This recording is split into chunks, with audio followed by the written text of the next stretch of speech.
Hi guys. In today's episode of Stay Mentally Dope, Jasmine and Charmaine are going to discuss Gabrielle Union's book, We're Gonna Need More Wine.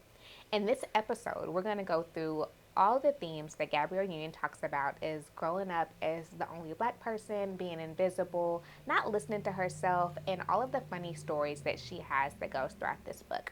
Join us in this episode as we learn about We're Gonna Need More Wine. This is Mentally Dope. Join us, Charmaine and Jasmine, two black licensed therapists, as we build a bridge between mental health and black culture. Come on, it's gonna be dope.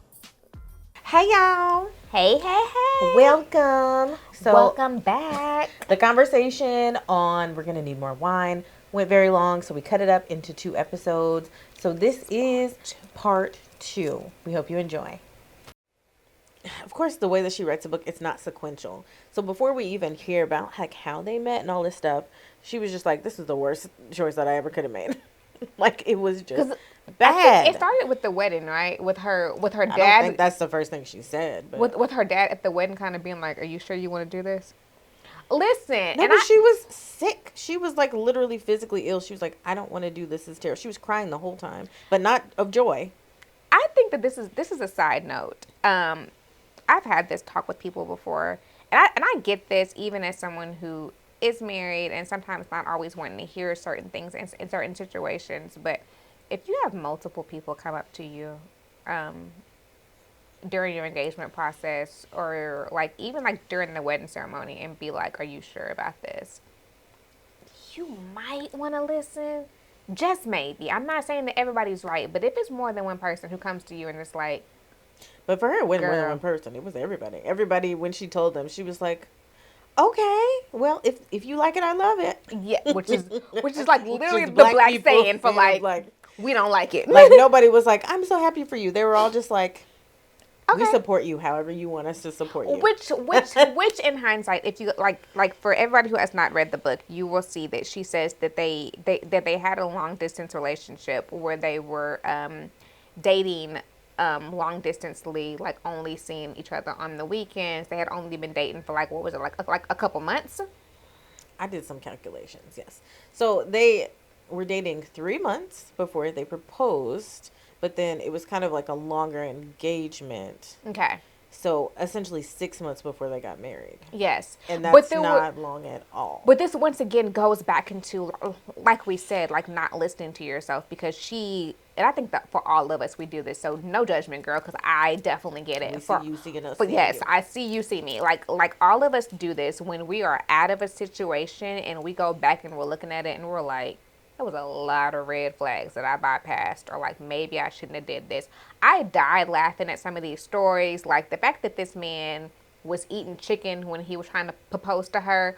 And when she walked in, he was like literally eating the chicken bone. Like he was like literally like eating off the chicken. Not to mention that like the day after he proposed to her, she found out that he was planning to meet up with somebody else if she had said no. Like the red flags. Like this is like not a carnival. It's not a carnival. Like it was a lot. But that leads us back to our other points, right? Because a big theme in that is like. This is the first thing. Before they even got married, I think she talks about how it was kind of a status symbol for him to pick somebody who had money, right? I think what she said is he always dated light-skinned women or white women or something like that. But she trumped that because she had money. It was almost like the white man card of just like, ooh, I skirted the system and I'm actually getting chosen when it wasn't supposed to be me. So she dates him, being a brown-skinned woman, and he's like, well, you have money and status, so that also and like I can overlook the dark skin thing. You know what I'm saying? Yes. And then for her, she was just like, well, like I feel like that's almost all she could see, right? Because he kind of has a little bit of status. Her star is rising a little bit, and she's like, okay, let's do this, but not thinking about, oh man, I ain't really spent real time with this man. Yeah, and I don't know anything about him, or do I even like him? That part is what. Or do I just like the fact that he liked me and thinks I'm a prize? Because like she said, that like their whole relationship was them like making fun of each other. Like that's how that was them. It became a thing for them to like banter and make fun of each other. It was funny until it wasn't funny. It wasn't funny. But it's also, that whole thing like stuff that happens during the dating period is only going to be magnified when y'all get together. So if you don't really like it then, Or if you don't know how to cut it off, and I'm then like saying, yeah. it hurts your feelings, and okay, but it was cool then. And she was saying it was cute, and then they would fight for real, and then it wasn't cute no more because it would be Yes. weaponized. Yes.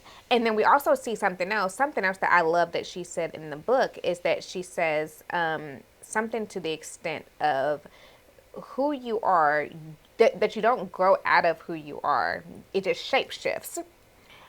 So the purpose that she was trying to create for herself as a child, as a teen, continued into her adult. And we see that even in this marriage, that it shape shifted into her trying to be his everything.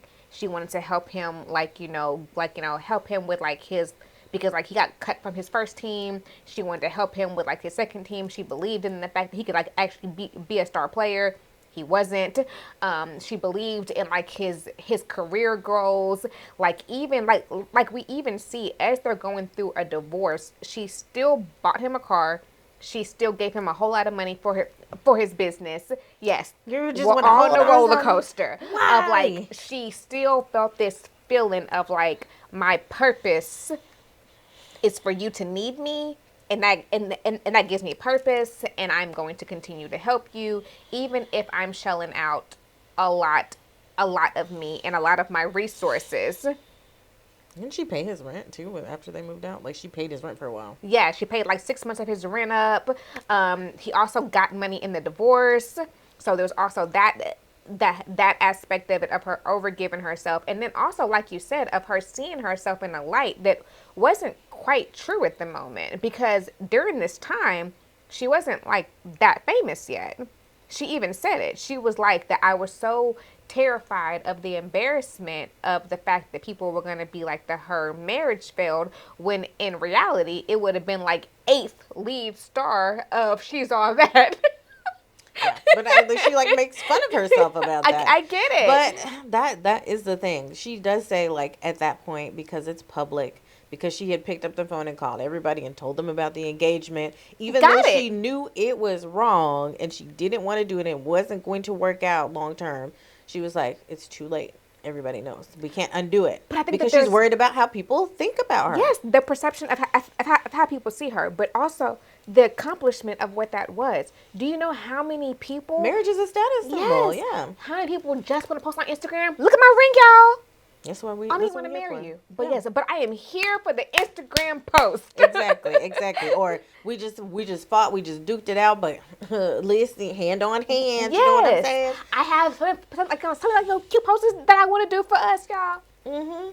Because it also validates the thing that she's chasing and she's looking for, right? Yes. Like once I get chosen, once I get accepted and I feel like I have somebody who is mine, then that means all my other problems kind of go away. I'm a person of value, I'm a person of worth. Yes. Everything is solved. And it's And I'm in the club. absolutely. But listen, society also tells us that it's hard not to fall into that trap, because I think society very much pushes marriage as a thing that women need to do, Yes. to get all of these things that they need Nobody internally. wants you. You're not chosen. All these things. Absolutely. And so it's easy to get sucked into that trap and then be like, but this is actually hard and this is actually not fun. And actually, I never even thought about if I even like looking at you at 4 a.m., rolling over and seeing your face. I actually don't like that. Yeah, what did Barack say when you fight for a seat at the table and get the table and it sucks? That's kind of what it felt like here. Yeah. And so nothing with Chris went the way that we wanted it to. I don't know how long the marriage was. I can't remember, but it didn't seem like it lasted very long. It seemed like the divorce took a while, and we also see that the hard part about this is that even, and I'm not sure that she was looking for validation at this point, but she even said like at the point when this book was almost written that she reached out to him, like she wanted to have like lunch, and he like ghosted her. And I don't know if that's because of her or like because of like shame of like how all of this went. But even then, that kind of feeling of like, even then, it almost seemed like she didn't have hard feelings. She was like, hey, wanna go out to eat? I think something softened for her once he actually told the truth. Like once they bridged that gap and she was like, what is it? What really happened? It just almost felt like all her hard feelings were gone. Yeah. She was like, we were friends again. We were actually better friends after he told me that he was cheating and all this other stuff. Then, But that also seems like that softened her enough to make those decisions again to buy the Porsche and and invest in the business but again, I said, and well, pay the rent. not again, but it seems as though her relationship with her dad is complicated, and seems a little bit similar to that. Mm. In that he was not faithful, and it was a lot of stuff. Yeah. Which she talks about, but she doesn't put herself in it. That is one thing that she does a lot. She will talk about something, but she won't necessarily say how she feels. She would just be like, "This is what happened," But I and I'd be also, like, "But that's horrible and traumatic and difficult, and you didn't want to say how you felt." but I'm also kind of curious though if maybe she didn't know. Like we have talked about this a lot on Didn't this know show. Like didn't know how she felt. There's a lot of times when Oh, like when we at can the point of identify. writing the book, now you know how you feel, don't you? It's been years. But do you? And in therapy, I think at that point you probably Maybe, know. But also, maybe it may not be for us. Like, you know, you write a book that as that well. might not be for us. You'd be like, "Our Yeah, process is in therapy. Y'all don't need to know." I can I still get share. that. I can still share what I want to share. But I Mm-hmm. do feel like like we said, that some things don't just automatically grow; they shape shift. I know that you know because I know that I have a bunch of I know that adult. you know. I have a bunch of adult clients who are like 40 and 50 years old, and when I ask them how they feel, they cannot give me words because they've never learned. Mm-hmm. I've never learned how I felt, so therefore, I don't know. Yeah. But to me, it doesn't strike me that she didn't know how she felt. Maybe she did. Because there are other things that you can tell she thought a lot about, and she easily is like, "Well, this is how I felt," and it's really hard to do this and all that stuff. Especially like the being a black person, she has a lot of connectedness But to to me, that. that I think that there are certain emotions that are easier to identify than others, I agree. or easier to connect to. Listen, we don't know. I didn't get to I ask don't know, Gab. Gab, come but on the show, yeah, if you come girl. on the show and talk to us about this, I mean, like, that'd be like really really cool. We love you, Gabby. But I also understand. Listen, everything ain't for everybody. Keep it to yourself. I get it. So I don't know. We talked about that. I think the questions that need answers is probably her couples therapy experience. She does have other therapy experiences, Y'all, for but any therapist, I need you to like at least just like read this one chapter for talking about her and her first husband going to couples therapy because I was like, what? What? Huh? Okay. okay. So now we're gonna shift gears a little bit. I don't know. What do you think? What's another point that feels important as we shift gears? So talking about one of the things that we said is that she has these inconsistent or like they're consistent but only like summer interactions with her family with and being around the black community, and we see that when she first starts in the business in the acting business, she almost like is like doing the same thing that she was doing as a kid. Because I mean, being a black actress seems like it's really, really hard. I can't speak from like experience, clearly not, but like from like what I've seen with her and other actresses, it seems like really hard to get like roles and to like get positions. She was typecasted as like constantly being in white shows and white movies as like The token. and I mean, to be honest, she was really the mean black girl in a lot of shows and a lot of things that she was playing in. Agreed. And so like she was Almost in this everyone. space and she was constantly trying to beat out other professionals. She was constantly still trying to be chosen. She was still constantly trying to be validated. And it wasn't until she says that she identified her space to where she's still open to other roles, but she's completely fine doing like majority black movies. And like she feels comfortable there. She knows that she's gonna get her hair done, that like she'll have like a makeup artist to be there, that like she'll be accepted in these spaces. Like like like her ability She doesn't have to to fight figure as out, much. yes, Yeah. and to be able to be more authentic and more comfortable, not to be treated by producers like she doesn't know where she's supposed to be. Do you know where a mark is? Like, do you know where to stand? Like, fix your face and all these things, as if she has not been acting for 20 plus years. Or even longer than Yeah, those probably. other people on the set. She said she had more experience than those people on the set. Yes. So there's that. But I don't know, maybe there's this fallacy that we sometimes tell kids that like things get better when you become an adult. Like you have more freedom, but also maybe the world is like I don't know, easier to navigate. And I just don't know that that's true, right? Like the same stuff she was going through as a child, it also still showed up as an adult. Mm-hmm. She still had to knock through those barriers of being one of the few black people in white spaces, or to be like taken seriously, seen as Mm-hmm. legitimate. Seems like she knows what she's doing. I had a in the cohort that I was in, I was talking to this black woman who had a PhD, and I was asking her, okay, so you want to do this thing. Is it okay if white people show up? And she was like, I'm done doing that, actually. I think I only want to work just with black women because I'm tired of having to justify my credentials to people. Every time I get in a space where I'm trying to help white women, they're all always saying, well, where'd you get your degree from? Well, how do you know about this? How are you qualified to talk about this? Versus if she's just in a room with us, she shouldn't get all that slack. Mm-hmm. We can see that and we can be like, okay, you said this is what it is and this is what it is. Yeah. And so I kind of get that. I feel like that's a version of what she did. She's just like, I don't have to do that. No. If you want me, you want me. But otherwise, I'm going to be over here where people know my worth and know my value. And I think I'm that done fighting for it like that. most of us can attest to, and I mean, if you have not ever experienced one of those spaces, I get it. I remember my first time being in a space. Shout out to some of the spaces, like for I'm just Shout saying, out to the spaces.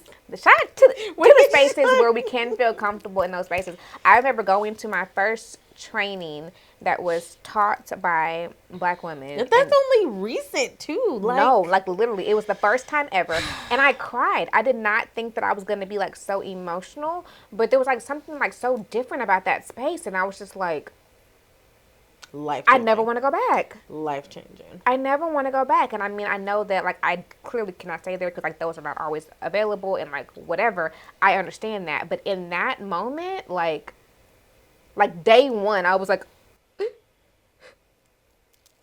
Life changing. so yeah, I understand that, and I also understand for her the feeling of like how it feels of like wanting to make sure that other people can like fill those spaces too, because like she's really big on talking about like making sure that the people that she knows are like getting like roles, and like if she like if she has a role, she's like, hey, I'm gonna call so and so and like get them to like be on this role as well too. Yeah. And I think it's kind of a gift of like going into the real world and seeing how it works and being like, no, actually I got to show up here differently, and I need to like make room and clear the pathways for other people, which is the thing she talks about a lot, that like we always talk about the crabs and the buckets mentality, but like that there's this urge inside her and inside of a lot of us of like there can only be one, and I'm going to make sure that it's me. 100%. Right? And then her having to take the time to unlearn that, like, is that actually true? Or is that just the thing that we're telling ourselves? And her finding that it's not actually true. Like, but there is, in a sense, there is a level of truth to when that. you're in white spaces, it can be like that because they only need one and they only need the token. Yes. But like she said, the more power you get, the more leverage you have to bring your friends in and do the same thing that they do, right? Like she's saying, like when she banded together with the other black people and fought because she had the power to fight, more black people got into the role. So like, I don't know that that's always true. Like you show up, you do your best. Yeah. When you get chosen and when you get on, you make sure that the pathway is open for other people that look like you. Yeah, 100%. I do think that she also mentioned something else that I think it happens for a lot of individuals, especially this is a little bit of a shift, but when you're the only person in the family who has gotten on, and then you become the resource. Or like, yeah, and then there's a potential for you to become the resource. She did not say identify who or how many, but she did say that many other households rely on her. So we're talking about not just her and her husband and their kids, but there are multiple other households that rely on her income. And that can be also a factor as well too, when you have to realize that like, if I don't get this role, it's not just me who's not eating. I got 5, 6 other people who I'm paying their mortgage. And sometimes that also leads to is it going to be like me or you? But she also, I think that's also how she was wired too. She talks about like being very perfectionistic when she's young and how that carries over, being super, just like wanting that role, essentially. Like wanting to find a place of value, and that is taking care of people and being needed. And so, as much as that fulfills some people, it also is a burden. Because Yeah. you can't stop doing it. When do you stop doing it? Or when But you we, do it, when you do stop, people have lots of feelings about it. oh, And you start to lose 100%. relationships. It's really hard. It's a trap for yourself. Yeah, because we know that people will tell you to choose yourself until you choosing yourself actually like it affects me.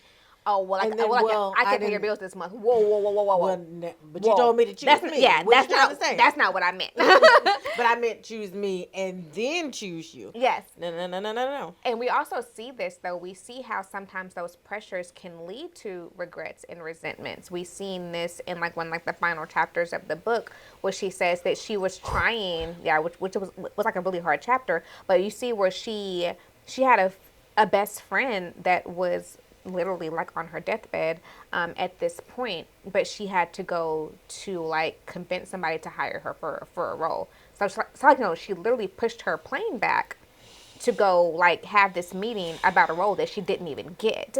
And she was like, you know, I regret that to this day. And I was like, I get that. But in her mind of like survival and what I have to do to survive, I'm pushing my plane back because I'm hoping I'm gonna get a check to support me and my family and my livelihood and all of these things. And I'm potentially gonna miss seeing one of my friends before they pass. And it's that perfectionism thing too, of just like, I can't miss an opportunity. If I miss an opportunity, I will not have all the things that everybody else who doesn't look like me doesn't do anything to get, but somehow it just stumbles in their lap. Right? I think her dad said this, which is also a quote, like, you have to be bigger, better, badder, all that 100%. other stuff. And so if you do that, that also means like late nights, early mornings, you're doing more than most people. So most people might have gone to see their friend as she was dying. But if you don't see yourself as most people, because you always got to do the excessive. Excessive. Okay, and do the most, then no, you ain't going to do that. But I guess it, and I get this too of like, and I struggle with this myself, and I've been working really, really hard on this. But this fear sometimes of like that money can become scarce. That you and I actually say that like that. This is different though. Like, But Gabby's been in the, Gabby Union has been in the game for a long time. yeah, but that Her also don't longevity- mean you got money. That- Didn't you just see the thing about Taraji when she's crying and upset, That's- talking about that's we what ain't I'm got no saying. money, and she been in the game longer than Gab, I think. I don't know, or Maybe the I don't same know. amount, yeah. But like for real, she has like a longevity that most people do not have, and we know for a lot of But that actors and doesn't always actresses. equal this. That's But we the scary also thing. know it could be over really really soon. That's what I'm So saying. like your last role could have been your last Role forever. So I get that understanding of that mentality of what Let I me made hustle real yesterday quick. may not be here tomorrow. So like that thought process, like I still have my moments of like if I block a client on my if I block why they gotta be something on my blocked? schedule or whatever like that, and like somebody doesn't show up, or like if I took off time to meet with you and like you know out of nowhere you cancel, I could have made money during that time. Like the attitude of my mind of like money is scarce, so I'm working on that within myself. But I get that feeling of like I gotta like take care of myself first. Especially like you said, when you have other obligations about Yes. other people's bills and the bill and the house over here and the house over there and all that stuff you have to continue to hold up. I totally get it. I Yeah. get it. And also it's events like that that really give life context, that like it doesn't last forever. It's fleeting. They help us make better decisions around that kind of 100%. stuff. But you don't know until you know, right? Yeah. Like you have to learn some things in the hard way. And in this situation, I thought it was going to totally be bad. I thought she was going to miss Suki's Me whole too, passing. I yes. was like, oh my God, I can't believe this. But she didn't. I don't know. I think for her, she feels like she came too late. It felt like she came at the But she could exact have, right time. like no more time. But Like I she get got that. to say, yeah, she could have just had more time. But also at the same time, like, you don't know that stuff until you get there and you're like, dang, I didn't have more time. So then in the future, you're more intentional about the time you do have. We need those lessons and those reminders, even Yeah. if it's hard.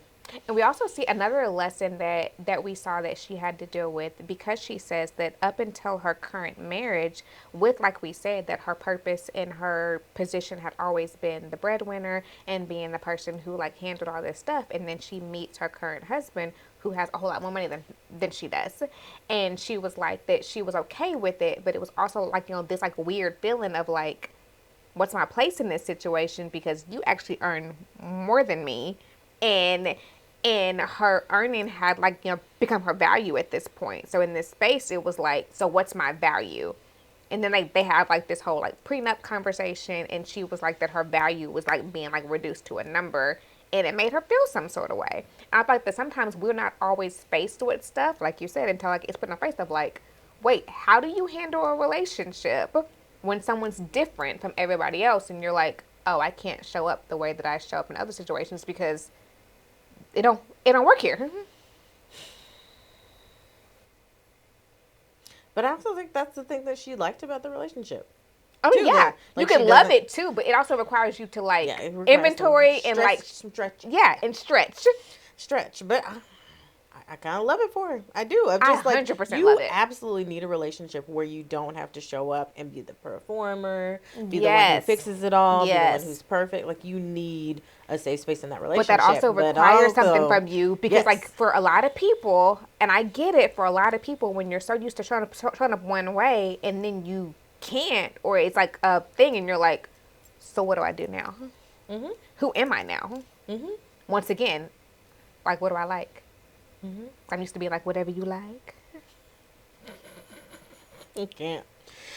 Guys, there's so much to this. We didn't even go through all of it. Like, we, we talk about all the things. We didn't even go through the type of trauma that she experienced because of the rape and the fact that she freaking sued Payless and all the stuff. We didn't go through raising black kids in the suburbs. So if you want to hear more That's about hard. that, holler at us, because there's so much more to talk about with this book. It's just so dense with all the stuff. But before we go, we We might have always, some questions. yes, we always have questions and answers. Y'all know us. Where's my cell phone? But there's like some parts of this book that were just like hilarious to me, and I just, It is entertaining. I it will is tell you definitely that. It's a entertaining. fun ride. It's definitely more fun in the childhood zone, and then it gets serious a lot more quickly. But she keeps it like, she makes jokes throughout, so it's Yes, an easier read. My question is I just cannot, it's not even a question, it's a realization. I cannot understand how many people were saying the N word back in the day. These white people. And around her, no less. No. What really took the cake for me is when they were in school and the teacher made them read Huck Finn, Huckleberry, whatever. And then they read it out loud, saying the N words plain as day. And every time a kid would read one of the N words, they would look at her. sounds about right. That's crazy. Yeah, kids It's are it's nuts. whatever. And also, who said that was okay? Who said that the white kids could use the N word in a room where there's only one black person? Yeah, I mean that's the. But once you can, like you said, she was invisible. Um, it wasn't really a question. It was more of a hilarious thing. In the book, she's given dating advice, like I mentioned earlier, and she literally says, "You will fart your way to healing." Um, You a what? you will fart your way to healing. But okay, I don't I don't remember what that was in reference to, but thank you much. Just getting things out of your system. You're just gonna fart it or Let poop it it go. out. Okay. Let it go. Okay. Okay. The way, listen, I understand how people were raised in many aspects, but the way that Gabrielle talked to children, there was no Filter. filter. There was no age appropriateness. At some points, like Gab loved the kids. At some point, she's like mentoring kids, talking to kids, and I think also this is probably why kids like her. I'm kind of like this too. Is that why kids like me? Because I just be saying anything and I don't have to sugarcoat things. But it's also, she just be saying wild stuff. I can't even repeat the things that she has said to children or young people because it's so wild. But there's no filter there at all. It's hilarious. Yeah. But it's also a little bit like It's a little alarming. clutch pearls. So questions that need answers, because okay, so like if you guys are watching this episode, you probably watched, or hopefully you watched our last episode. Black people, and maybe it's not all black people, because actually Charlotte on Sex and the City named her dog Richard Burton. But people who name their dogs like celebrity names and like Here so for like it. I'm here for it. so I love Molly it. on Insecure named her dog Flavor Flav. Gabrielle Union said that she named her dog Bubba Sparks. It's a great name for a dog. What do you mean? I loved it. I definitely loved it. But his name was Bubba. Yeah. I like it. What's up with the younger sister? That's my question. Younger sister probably got a paragraph. Yeah. Otherwise, I'm not where's sure. she at? Yeah, we talk about her a lot. we talking about big sister came through on She many definitely did. occasions. Big sister Oh my was. gosh, She has y'all. to be a private investigator. We at didn't this point in her we life. didn't even get to the bully chapter, and that is like the funniest chapter in the Which world. bully, Trina?